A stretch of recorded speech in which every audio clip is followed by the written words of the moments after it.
you know, either younger than us or, you know, passed and retired. So why not? You know, I want to challenge myself. The best always looking to fight the best and challenge themselves, you know, and why not, you know, challenge. Terence Crawford can't beat him, right? This is a money grab for Terence Crawford. It's just a situation where Terence Crawford is trying to fill up his bank account opposed to actually his legacy. But if you study Floyd closely, like I have, you will notice that he never wastes any steps while he's in the ring. During a live interview with Stephen A. Smith, Terence Crawford made headlines by accepting Floyd Mayweather's fight offer on the spot. Speaking with calm conviction, Crawford stated that for him, boxing is about pushing boundaries and embracing every challenge, no matter how great, that he emphasized that the best should always face the best. And once again, he's ready to prove himself on the biggest stage. Taking on Mayweather, Crawford said, is another opportunity to surpass expectations and show the world what he's made of. Businessman, because this is Terence the businessman talking, right? They got to pay the cheddar to make it better, right? For sure, for sure. All money ain't good money, so you got to know that. Okay, fair enough. I hate to use the word easy, but at times it did feel like you were, you know, having a really easy time out there. Were you expecting it to play out that way? Listen, it's never easy, you know. Stephen A. Smith has never shied away from bold takes in sports commentary. And when it comes to boxing, he brings the same intensity. His praise for Terence Crawford's achievement of becoming a four-division world champion is far more than just a compliment. It's a recognition of a rare feat in the modern era of boxing, in a time when many fighters avoid moving between weight classes due to the risks involved. Crawford's dominance across four divisions sets him apart. Smith underscores that this kind of versatility isn't just physical. It reflects Crawford's technical brilliance, mental resilience, and relentless drive to face tougher challenges. According to Smith, accomplishments like these solidify Crawford's place among the all-time greats in pound-for-pound history.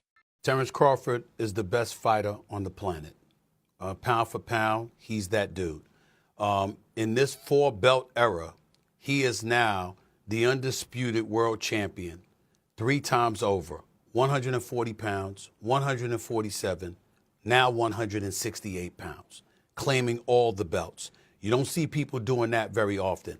Going up against a guy who was perceived as being bigger and stronger, Crawford was strong. Crawford was strong enough to fend him off, strong enough to make him respect his own power. He used his jab. He used his distance. He had poise in the ring. He wasn't rattled. He backed up and moved when necessary and kept us different. He exchanged enough to gain respect when necessary. It was a brilliant, brilliant, masterful fight on Terence Crawford. Roy Jones Jr., a legendary fighter who understands the difficulty of dominating across multiple weight classes, has praised Terence Crawford for his exceptional ring intelligence and adaptability. Reflecting on Crawford's bout with Canelo Alvarez, Jones noted that Crawford seamlessly incorporated elements from the toolkits of Floyd Mayweather and Erislandy Lara, two fighters who had previously posed significant challenges for Canelo in very different ways. What sets Crawford apart, according to Jones, is not just his ability to learn from past greats, but his capacity to internalize and elevate those strategies. Rather than simply imitating, Crawford molds techniques into his own unique rhythm, using them more effectively in the moment. This level of strategic adaptation, Jones argues, is what distinguishes Crawford from many fighters who rely on a single style and falter when faced with elite opposition. Crawford, in Jones's eyes, isn't just a gifted athlete. He's a true student of the game with the ability to evolve and outthink anyone in the As ring. Canelo Alvarez has been a great fighter his whole career, people like Erislandy Lara gave you the blueprint on how to beat him. People like Floyd Mayweather also gave you the blueprint on how to beat him. But Bud is more fierce, more fearsome, and more angrier and more meaner than both of those guys. So you know if they showed you the blueprint, Bud gonna go out there, take that blueprint, and do even more with it, which is what Bud did. So it was never a question in my mind whether Bud really was going to outbox me, it's just if he could take the punch. And right away he showed, bam, he could take the punch. So I know from that point, if he just slow him down, which he did. He'd be okay. Then late in the fight, what other people still didn't see, late in the fight, Bud started hitting Canelo's body. One of those body shots, I think about the 7th or 8th round, Right. hurt Canelo. I was like, whoa.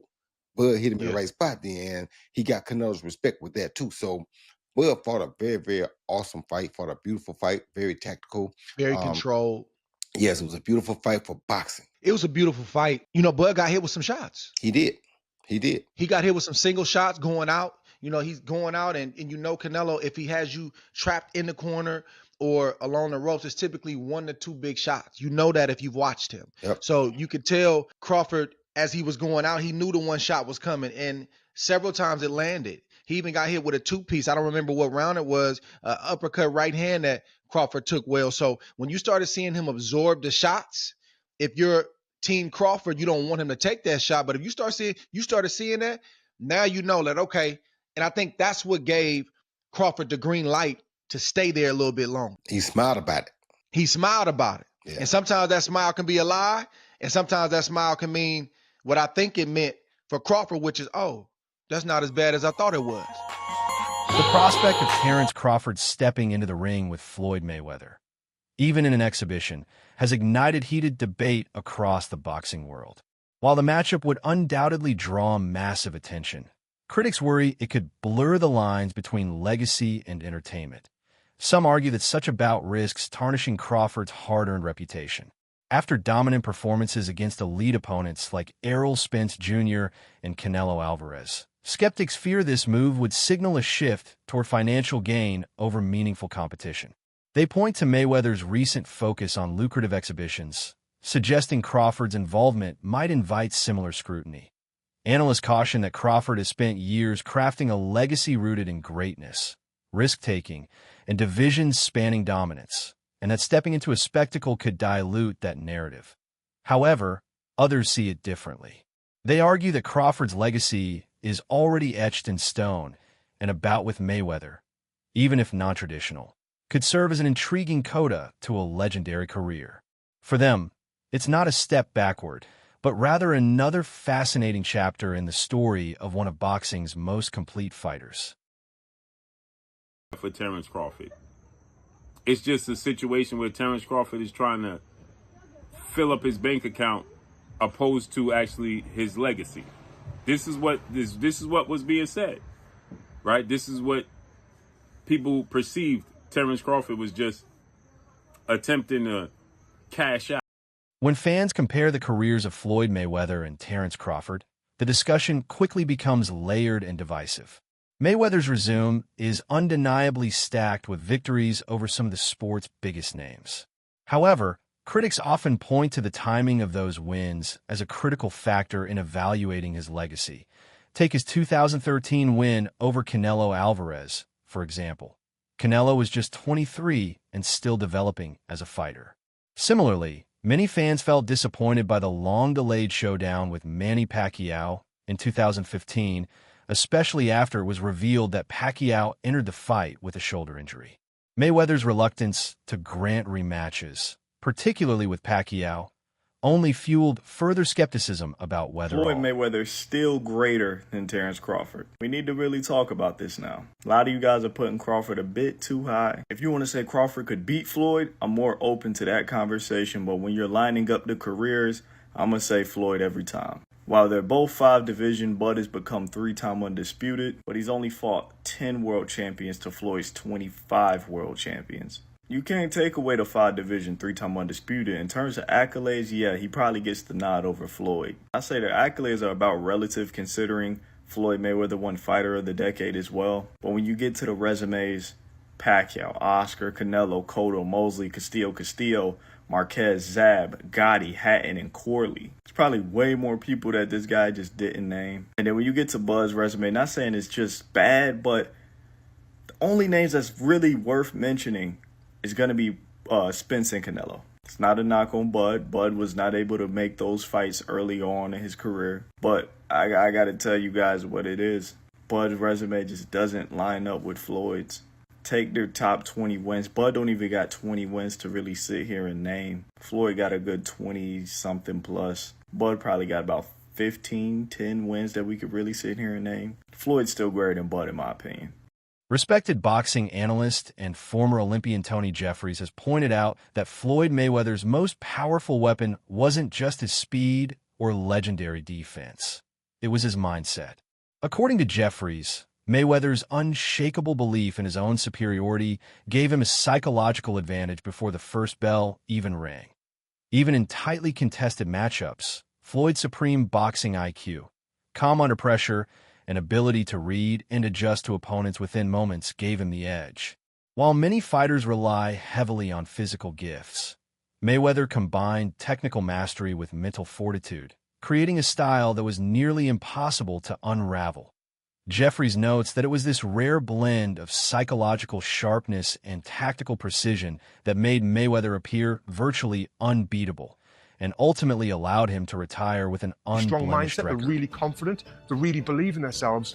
But you need more than that mindset. You need to have the full package of everything that I'm talking about, what Floyd has got. Fighters should only want to get better. The more you win, the more you should work hard. If you think about losing, you're going to lose. All I ever thought about was winning. So that's all I know. Floyd would visualize his success before he even stepped into the ring. There was no alternative to him but winning. And this mindset isn't just for boxing, it's for all walks of life. And I've actually done a full video talking about how I used this mindset of visualization to win my Olympic medal. And it was an absolute game changer.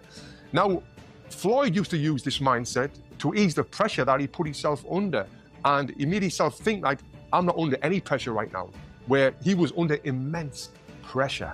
Pressure either makes you or break you. Well, you see where I'm at, so it's obvious that I'm the type of athlete or I'm the type of entertainer that can deal with pressure. There's never no pressure. And if you watch his fight in 2013 when he fought Canelo Alvarez, Canelo came in a young, strong, undefeated fighter, but by round 2, Floyd kind of had him figured out. He was reading Canelo's jab. He would slip outside and then come back with a clean counter punch, then move his feet and get out of the way. He basically had the full fight under control, and he was controlling the full rhythm of the fight. He was forcing Canelo to fight at his pace. And this is what he would do in all of his fights. He would get his opponent to do what he wanted them to do without their opponent even realizing it, which is what we call boxing IQ. Now, even though I'm not a fan of Floyd Mayweather personally, because of the time when I did meet him, what he said to me made me just feel like this guy is a piece of shit. The boxing world is always eager for compelling matchups, and one of the most buzzed-about possibilities right now is a showdown between Terence Crawford and David Benavidez. With his size, power, and relentless aggression, Benavidez poses a completely different kind of challenge, one that many believe could push Crawford to his absolute limits. Though no official announcement has been made, the speculation continues to swirl. And for good reason. Fans are increasingly craving high-risk, legacy-defining fights, bouts that elevate the sport. Rather than exhibition spectacles designed purely for profit, a potential Crawford versus Benavidez clash would pit elite skill and precision against raw power and pressure. It's a stylistic contrast that excites purists and casual fans alike. Finesse versus force, strategy versus aggression. For many, it's the kind of matchup that defines careers and cements legacies. Not me, but shocked the world.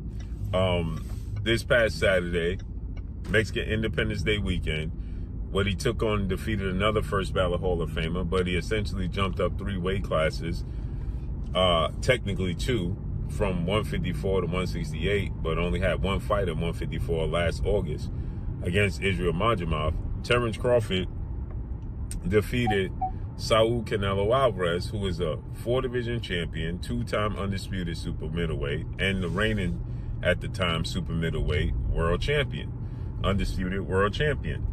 And Terence Crawford beat him handily and convincingly. And because he beat him so easily, now the 63 win, 3 loss, 2 draw, 39 win by way of knockout, biggest threat has been now imposed on Terence Bud Crawford. And that's the Mexican Ecuadorian monster, David Benavidez, who is a 2-division undefeated world champion, is the 2-time WBC super middleweight, and reigning WBC light heavyweight. 175-pound champion who has a record of 30 wins, no loss, no draw, 24 wins by way of knockout. He stands 6'2" with a 75-inch arm reach. This is a fight that David Benavidez has been calling for Canelo Alvarez when he was at 168, and Canelo Alvarez strategically maneuvered around him.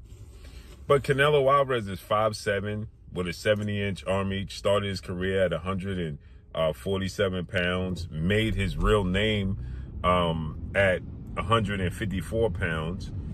He's not a big guy, okay? And styles make fights. Benavidez is 6'2" with a 75-inch arm reach. His last fight at 168 against Demetrius Andrade, he rehydrated to 193. So he's a big guy. Canelo Alvarez probably rehydrate to 182, maybe 185 max, right? He's not a big guy, right?